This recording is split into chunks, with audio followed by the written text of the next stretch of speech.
नमस्ते साथियों, राम राम। कैसे हैं सभी? डॉक्यूमेंट की तैयारी कर रहे होंगे ना। और बहुत सारे प्रश्न भी आ रहे हैं हमारे मित्रों के।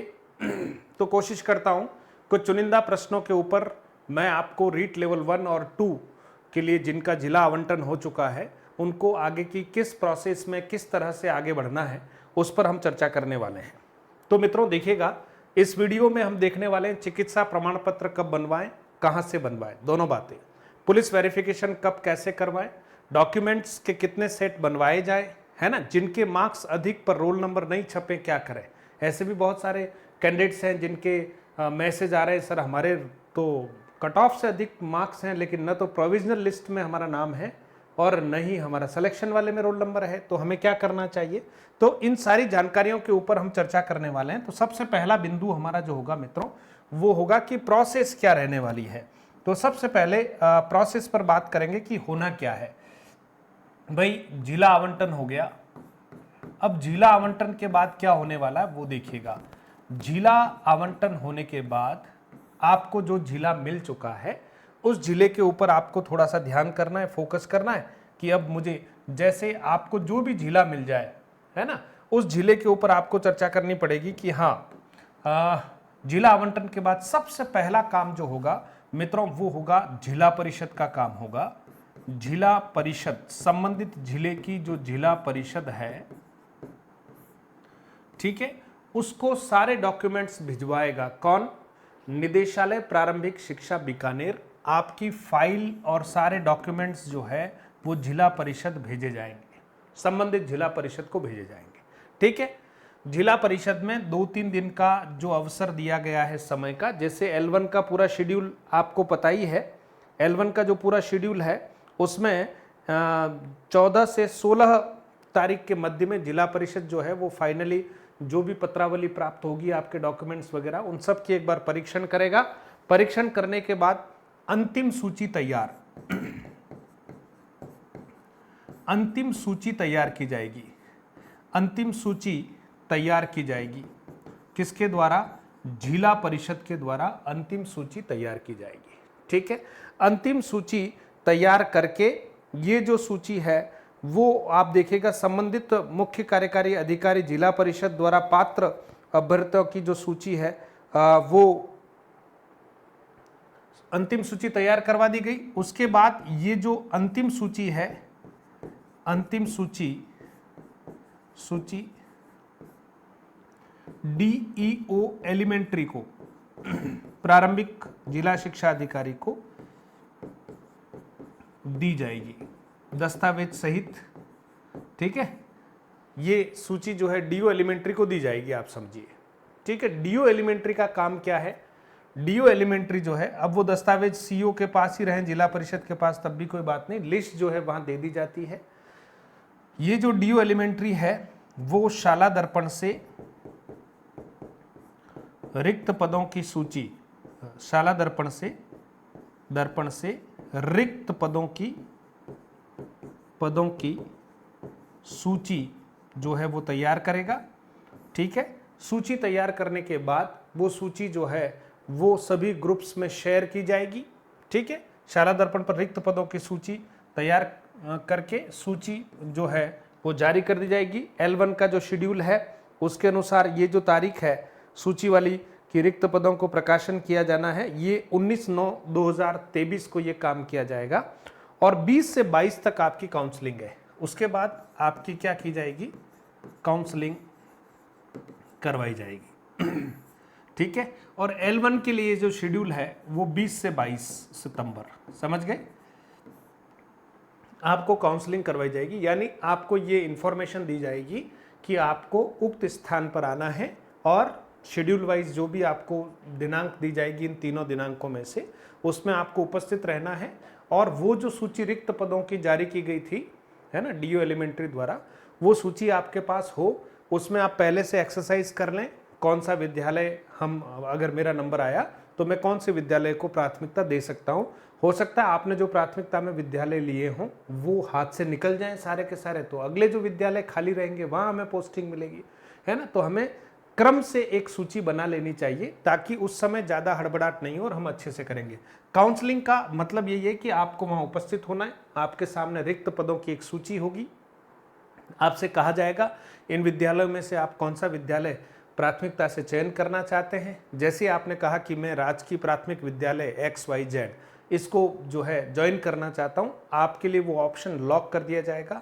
एक बार ऑप्शन लॉक हो गया उसके बाद वो ऑप्शन वापस, है ना, थोड़ी देर 1-2 सेकंड बाद आप कहो नहीं नहीं नहीं नहीं मैं इसमें थोड़ा सा जो है कन्फ्यूज़न है, मैं सुधार चाहता हूँ, तो वो सुधार नहीं होने वाला, वो लॉक हो गया, इसका मतलब ओके। अब आपकी चॉइस लॉक हो गई, अब आप जा सकते हैं, आपकी काउंसलिंग हो गई। ठीक है, अब ये काउंसलिंग होने के बाद मित्रों 22 तारीख रात्रि को ये काउंसलिंग का काम पूरा हो गया। ठीक है, उसके बाद जो है मित्रों एक लिस्ट बनेगी। ठीक है, उस लिस्ट के अनुसार आपको काम करना है। वो जो लिस्ट आएगी, अब आपको यहाँ पोस्टिंग दी जाएगी। जिला परिषद की एक जो समिति है, वो समिति जो है इसका क्या करेगी मित्रों, अनुमोदन करेगी। ठीक है, 23 से 26 तारीख के मध्य में नियुक्ति या पदस्थापन के लिए जिला स्थापना समिति एक अनुमोदन करेगी। यानी ये तारीख जो है 23 से 26 तक की एक तारीख है। ठीक है, ये अनुमोदन करेगी। अब आपका जो प्रश्न है, इसके बाद आपकी जो संबंधित सूचियां हैं वो जाएगी बीडीओ के पास। ठीक है, इसके बाद जिला समिति के द्वारा अनुमोदन के पश्चात ये लिस्टें कहाँ जाएगी, बीडीओ के पास। बीडीओ एक ऑर्डर निकालेगा आपका, है ना, और किसके नाम, वो जिला सीबीओ के नाम एक ऑर्डर जारी करेगा और सारी पत्रावलियां सीबीओ कार्यालय में आएगी। सीबीओ कार्यालय से फाइनली आपका जो है ऑर्डर निकलेगा, वो अंतिम पोस्टिंग ऑर्डर है एक प्रकार से आपका ज्वाइनिंग के लिए, है ना। पोस्टिंग के लिए जो अंतिम ऑर्डर निकलेगा वो कहाँ से निकलेगा, सीबीओ कार्यालय से। वैसे बीडीओ साहब एक आपका पोस्टिंग ऑर्डर जो है वो जारी करेंगे। उस ऑर्डर के आधार पर एक ऑर्डर जो है जिला शिक्षा ब्लॉक एजुकेशन ऑफिसर की तरफ से एक आपके लिए पोस्टिंग ऑर्डर निकलेगा। इस ऑर्डर को लेकर आपको विद्यालय में जाना है और आप जो है पोस्टिंग के लिए आराम से एलिजिबल हो गए। अब जाकर आप रजिस्टर में साइन कर लीजिएगा। अब इसमें देखिए, आपको सबसे पहले ये तो एक प्रक्रिया है, लेवल 1 हो या लेवल 2, इसमें प्रक्रिया यही है। अब आपको सीबीओ ऑफिस में क्या करना चाहिए वो देखिए। जब आप सीबीओ ऑफिस जाएंगे तो आपको एक प्रार्थना पत्र लिखना है। एक प्रार्थना पत्र लिखना है किसके नाम, सीबीओ साहब के नाम, चीफ ब्लॉक एजुकेशन ऑफिसर, मुख्य ब्लॉक शिक्षा अधिकारी, संबंधित जो भी ब्लॉक होगा वहां के लिए आपको एक और जो है प्रार्थना पत्र लिखना है। ठीक है, नियुक्ति चाहने बाबत और उपयुक्त विषयांतर्गत नम्र निवेदन है कि मेरा चयन आदेश क्रमांक इतने इतने इतने इतने के तहत, है ना, इस विद्यालय के लिए हो गया है जो आपके ब्लॉक में है। अतः आपसे आग्रह है कि मुझे जो है उक्त विद्यालय हेतु ज्वाइनिंग करवाने की कृपा करावें। फिर सीबीओ साहब जो है एक ऑर्डर जारी करेंगे। अब इससे पहले सीबीओ ऑफिस में आपका डॉक्यूमेंट वेरीफाई होगा। सीबीओ ऑफिस में आपके डॉक्यूमेंट एक बार और वेरीफाई होंगे। सीबीओ ऑफिस में डॉक्यूमेंट वेरीफाई होंगे। ठीक है, डॉक्यूमेंट वेरीफाई होंगे एक बार और, है ना। यहीं पर आपके जो सभी प्रकार के जो दस्तावेज है वो यहाँ पर देखे जाएंगे। अब किसी ने कहा कि सर डॉक्यूमेंट की हम कितनी फाइल्स बनाएं। जो अभी आपने डॉक्यूमेंट वेरिफिकेशन के समय जो दस्तावेज बनाया था वो दस्तावेज के 4 सेट बना लें। मेरा ऐसा मानना है कि 4 सेट तैयार करें, 4 सेट तैयार करें। ठीक है, इस 4 सेट के साथ आपको अन्य जो प्रमाण पत्र है जैसे धूम्रपान निषेध वगैरह, ये सारा दहेज नहीं लेने वाले, ये जो प्रमाण पत्र हैं पहले से आपके पास तैयार भी हैं और नहीं हो तो आप बना दीजिएगा। मुख्य जो है वो है चिकित्सा प्रमाण पत्र। आपको यहाँ पर क्या करना है, चिकित्सा प्रमाण पत्र देना है। चिकित्सा प्रमाण पत्र देना है। चिकित्सा प्रमाण पत्र ओरिजिनली दिया जाएगा, उसकी फोटोकॉपी आप अपनी फाइल में रख लीजिए, बाद में काम आएगी। ठीक है, और उसके साथ आपको पुलिस वेरिफिकेशन आपको यहाँ पर देना है, पुलिस वेरिफिकेशन। ठीक है, इसके ऊपर हम डिटेल चर्चा करेंगे। ये सारे दस्तावेज जब वहाँ पर जांच लिए जाएंगे, ओरिजिनल डॉक्यूमेंट्स भी आपको साथ ले जाने हैं। ठीक है, शपथ पत्र वगैरह जो भी वांछित है वो सब साथ ले जाना है। और अब यहाँ कंप्लीट होने के बाद आपको सीबी ऑफिस से एक लेटर मिलेगा। सीबी ऑफिस से फिर आपको क्या करना है, सीबी ऑफिस के बाद आपको जाना है संबंधित पीओ, यानी आप जिस विद्यालय में पोस्टिंग लेने वाले हैं वहाँ के पीओ साहब जो है, संबंधित पीओ यानी जो सीनियर सेकेंडरी स्कूल होगा, है ना, वहाँ आपको पहुँचना है। पीओ साहब को इन्फॉर्मेशन देने के बाद आपको संबंधित विद्यालय में जाकर संबंधित विद्यालय जाना है और संबंधित विद्यालय में जाकर आपको फिर से एक प्रार्थना पत्र लिखना पड़ेगा संस्था प्रधान को या पीओ के नाम से एक प्रार्थना पत्र। और यहाँ जो एक अटेंडेंस रजिस्टर होगा, रजिस्टर में, है ना, आपको साइन करने हैं। रजिस्टर में आपको हस्ताक्षर करने हैं, समय डालना है, ठीक है, हस्ताक्षर करने हैं बस। अब जब आपके हस्ताक्षर हो गए उसके बाद शाला दर्पण पर ऑनलाइन आपकी ज्वाइनिंग होगी, शाला दर्पण पर ऑनलाइन ज्वाइनिंग होगी, पर ऑनलाइन ज्वाइनिंग होगी आपकी। ये सब जो है विद्यालय का जो स्टाफ है वो कर देगा, ऑनलाइन आपको ज्वाइनिंग करनी है, ठीक है। साथ में मिठाई का डिब्बा ले जाना है। पीओ ऑफिस में भी मिठाई जरूर खिलाएं क्योंकि खुशी का अवसर है। अपने संबंधित विद्यालय में जहाँ जा रहे हैं वहाँ भी जरूर खिलाएं। और आपकी इच्छा हो जाए तो सीबी ऑफिस में भी, है ना, मिठाई के 2 पीस ले जा सकते हैं, खुशी का अवसर है। तो इस तरह से आपका एक पूरा प्रोसेस होगा। अब आप देखिए जो मुख्य बात आ रही थी, एक तो 4 सेट बनाने थे, ये क्लियर हो गया। चिकित्सा प्रमाण पत्र, चिकित्सा प्रमाण पत्र, मित्रों चिकित्सा प्रमाण पत्र कब आपको करना चाहिए? काउंसलिंग के ठीक बाद। आपकी काउंसलिंग हो जाए, काउंसलिंग के ठीक बाद आप जो है चिकित्सा प्रमाण पत्र बनवा सकते हैं। काउंसलिंग के ठीक बाद, ध्यान रखना, ठीक है। काउंसलिंग के ठीक बाद आप चिकित्सा प्रमाण पत्र बनवा सकते हैं। उसके बाद अगर आप बात करेंगे तो काउंसलिंग के ठीक बाद आप चिकित्सा प्रमाण पत्र बनवा लें। नंबर 1, चिकित्सा प्रमाण पत्र कहां से बनाना है? संबंधित जिले से, जहां आपकी पोस्टिंग हुई है, संबंधित जिले से।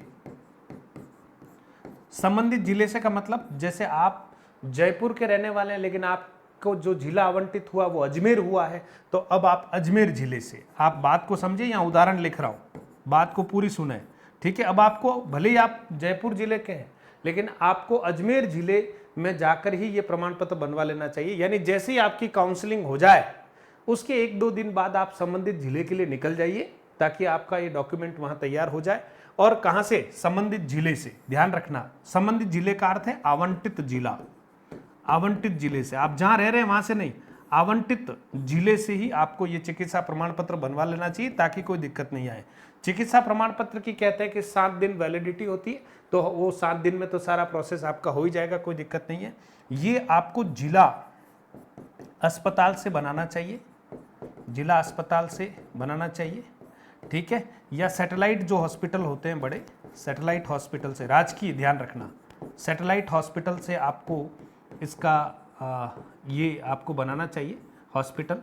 अब कहते हैं कि चिकित्सा प्रमाण पत्र का फॉर्मेट उनके पास होता है, ठीक है, होता है, नहीं हो तो फिर आप जो है मेडिकल ज्यूरिस्ट होते हैं इन हॉस्पिटल्स में, ठीक है, मेडिकल ज्यूरिस्ट होते हैं, उनसे बना सकते हैं। और अगर मेडिकल ज्यूरिस्ट नहीं है तो जो चिकित्सा अधिकारी है, हेड वहाँ का, वो बना सकता है ना। तो ये आपका फॉर्मेट जो है वो हॉस्पिटल्स में होता है। नहीं हो तो फिर अपन कोई सी भी फोटोकॉपी की शॉप से, है ना, फोटोकॉपी की शॉप से अपना जो चिकित्सा प्रमाण पत्र का खाली फॉर्मेट है वो ले जाएं। वैसे बहुत सारे हॉस्पिटल्स में ये होते हैं तो आपको वहीं से ले लेना चाहिए, ठीक है। फिर ये ध्यान रखें उसके ऊपर डेट मेंशन होनी चाहिए, जो भी आप सर्टिफिकेट प्राप्त करें, ठीक है, उसके ऊपर सिग्नेचर होने चाहिए डॉक्टर के या मेडिकल ज्यूरिस्ट के, ठीक है। और सील होनी चाहिए, ये ध्यान रखना, सील होनी चाहिए। और उसके ऊपर डिस्पैच नंबर होने चाहिए, ठीक है, डिस्पैच नंबर होने चाहिए, जावक क्रमांक होने चाहिए, ठीक है। वो हॉस्पिटल वाले सारा कंप्लीट करके देते हैं लेकिन अपने को चेक कर लेना चाहिए। तो ये तो हो गया आपका चिकित्सा प्रमाण पत्र, ठीक है मित्रों।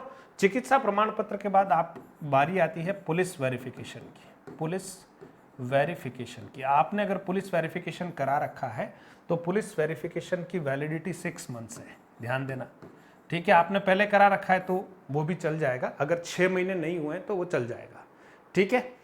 फिर भी आप परेशानियों से बचने के लिए मेरा आपसे आग्रह है कि आपका जैसे अब काउंसलिंग प्रोग्राम हो रहा है, तो काउंसलिंग प्रोग्राम होते ही आप ई मित्र के द्वारा ऑनलाइन, ई मित्र से ऑनलाइन जो है पुलिस वेरिफिकेशन के लिए आवेदन करें, ऑनलाइन आवेदन करें और बाकी की प्रक्रिया शुरू हो जाएगी। थोड़ा सा मॉनिटरिंग कर लें और आपका पुलिस यानी संबंधित जो है थाने से फिर जिले में जाएगा और आपके खिलाफ कोई मामला दर्ज तो नहीं है, उस बात की पुष्टि हो जाएगी और ऑनलाइन ही ये आपको प्राप्त हो जाएगा। ई मित्र से ही संपर्क करें और आपको ये पुलिस वेरिफिकेशन हो जाएगा, तो अच्छा रहेगा। पुलिस वेरिफिकेशन तो आपके गृह जिले से ही होगा, ध्यान रखना, ठीक है, जहां आप रह रहे हैं। तो पुलिस वेरिफिकेशन की प्रक्रिया आप निपटा लें, ये भी अपने काउंसलिंग के बाद शुरू करें, चल जाएगा। पहले अगर आपका है तब भी चलेगा, 6 मंथ्स तक ये जो है वो वैलिड है। इसके बाद मित्रों जो आपका एक प्रश्न था कि सर हमारा न तो प्रोविजनल लिस्ट में नाम आया है और न ही इधर नाम आया, तो हम क्या करें। ऐसी स्थिति में मित्रों आपका जो सहयोग है वो बोर्ड ही कर सकता है। तो आप एक प्रार्थना पत्र ले जाएं, अपनी पूरी पत्रावली जो भी है, मार्क्स वगैरह, वो मार्कशीट वगैरह आप ले जाएं और बोर्ड में जाकर अपनी बात को अच्छे से रखें। हो सकता है वहीं से कोई समाधान निकले। बीए एडिशनल वालों को प्रोविजनल लिस्ट में लिया है, क्या उनको फाइनल में ले लेंगे या नहीं लेंगे, इसके बारे में भी मित्रों ये बोर्ड ही अपनी ओर से जो भी समाधान देगा। लेकिन आपको प्रोविजनल लिस्ट में लिया है, इसका मतलब आप मान के चलिए कोर्ट ने जो ऑर्डर दिए है कि बीए एडिशनल वैलिड है, तो आपको फाइनल लिस्ट में लिया जाना बिल्कुल संभावित है। तो मुझे लगता है कि ऐसी कोई स्थिति में जब आपको कोई शंका है कि मेरे कट ऑफ से ज़्यादा मार्क्स हैं लेकिन मुझे न तो प्रोविजनल लिस्ट में डाला न उधर डाला, तो आपको बोर्ड से संपर्क करना चाहिए, ज़्यादा समय खराब न करते हुए, ताकि उसके ऊपर कोई न कोई निर्णय लिया जा सके। बहुत बड़ा काम होता है, कोई एकाध चूक वहाँ से हो गई, हमने भी ध्यान दिया ही नहीं कि हमें फ़ोन करेंगे। तो आप सोचिए, अब जब हमें भूख लगी है, प्यास लगी है, चिंता हमें है, तो हमें एक बार अप्रोच कर लेनी चाहिए। तो मुझे लगता है कि आपके जो लगभग सारे डाउट्स हैं वो क्लियर हो गए होंगे। और भी कोई डाउट्स हो तो आप कमेंट बॉक्स में ज़रूर कमेंट कीजिएगा, ताकि आप तक सॉल्यूशंस पहुंचा पाऊं।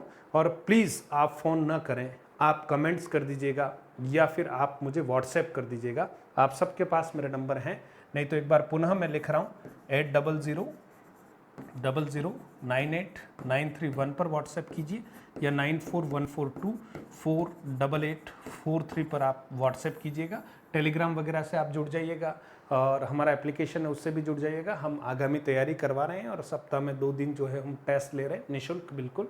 मधुरम हिंदी प्रो हमारा एप्लीकेशन है। तो बहुत बहुत धन्यवाद मित्रों, मिलते हैं और किसी अच्छी जानकारी के साथ और कंटेंट वाली क्लास के साथ।